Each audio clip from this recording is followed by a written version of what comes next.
അനുദിനം ആശ്വാസം നൽകുന്ന ജീവവചനങ്ങൾ. ഇന്നത്തെ ചിന്ത: ഞാൻ കർത്താവിന് നന്ദിയോടെ സ്തോത്രം ചെയ്യുന്നു. ഒരു വേദഭാഗം വായിച്ചുകൊണ്ട് ഒരു ലഘു സന്ദേശം ഞാൻ നിങ്ങളോട് പറയുവാൻ ആഗ്രഹിക്കുന്നു. മത്തായി സുവിശേഷം അതിൻ്റെ 24-ാം അധ്യായത്തിൻ്റെ 44-ാമത്തെ വാക്യം: അങ്ങനെ നിങ്ങൾ നനച്ചിരിക്കാത്ത നാഴികയിൽ മനുഷ്യപുത്രൻ വരുന്നതുകൊണ്ട് നിങ്ങളും ഒരുങ്ങിയിരിപ്പിൻ. കർത്താവ് വരുന്ന സമയം കണ്ടുപിടിക്കുവാൻ ആരും പരിശ്രമിക്കണ്ട. മനുഷ്യരാരും ഓർത്തിരിക്കാത്ത സമയത്ത് കർത്താവ് വരും. ആ സമയം ഇതാ ആസന്നമായിരിക്കുകയാണ്. അതിൻ്റെ ലക്ഷണങ്ങളാണ് നമ്മൾ ഇന്ന് കാണുകയും കേൾക്കുകയും ഒക്കെ ചെയ്തുകൊണ്ടിരിക്കുന്നത്. ഈ ലോകത്ത് നമുക്കിനി എന്താണ് പ്രത്യാശിക്കുവാനുള്ളത്? പ്രത്യാശിക്കുവാൻ ഇനി ഒന്നും തന്നെ നമുക്ക് ഈ ലോകത്തിലില്ല. സയൻസ് വളരുമ്പോൾ മാറ്റങ്ങൾ ഉണ്ടാകുമെന്ന് നാം പ്രത്യാശിച്ചു. സയൻസ് വളർന്നു. സയൻസ് നമുക്കെന്താണ് നൽകിയത്? സയൻസ് നമുക്ക് കുറച്ച് നോളേജ് നൽകി. ആ നോളേജ് കൊണ്ട് നമുക്കെന്ത് പ്രയോജനമാണുണ്ടായത്?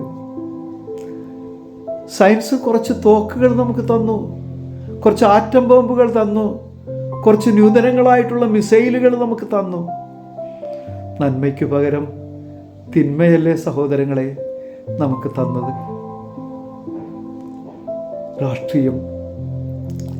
രാഷ്ട്രീയം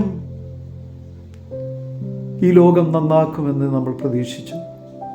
ഇന്ന് മനുഷ്യന് പ്രത്യാശിക്കുവാൻ കൊള്ളാവുന്ന ഏത് രാഷ്ട്രീയമാണ് ഇവിടെയുള്ളത്? ഇനി നമുക്കൊന്നിലും പ്രത്യാശിക്കുവാനില്ല. എല്ലാ പ്രത്യാശയും തകർന്നിരിക്കുകയാണ്. എന്നാൽ ഒന്ന് പ്രത്യാശിക്കാം: കർത്താവ് വരും, എല്ലാം നന്നാക്കും.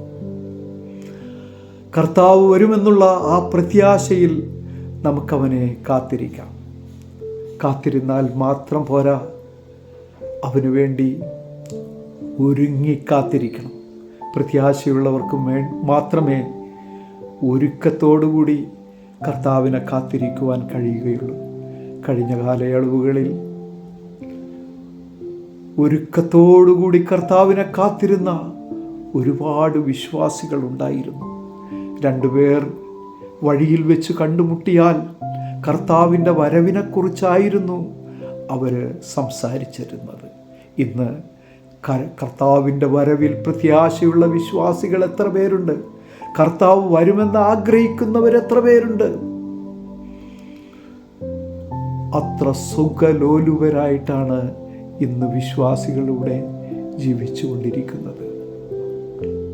പ്രിയരെ, ഈ ലോകത്തിൻ്റെ പ്രത്യാശ വർദ്ധിക്കുമ്പോൾ കർത്താവിൻ്റെ വരവിനെക്കുറിച്ചുള്ള പ്രത്യാശകൾ മങ്ങിക്കൊണ്ടിരിക്കും. കൊച്ചു കുഞ്ഞുപദേശി പാടിയ പാട്ടാണ് എനിക്ക് ഓർമ്മ വരുന്നത്.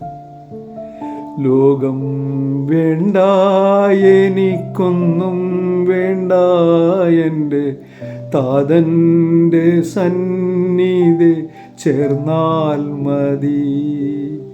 ലോകം വേണ്ട, എനിക്കൊന്നും വേണ്ട, എൻ്റെ താതൻ്റെ സന്നിധി ചേർന്നാൽ മതി.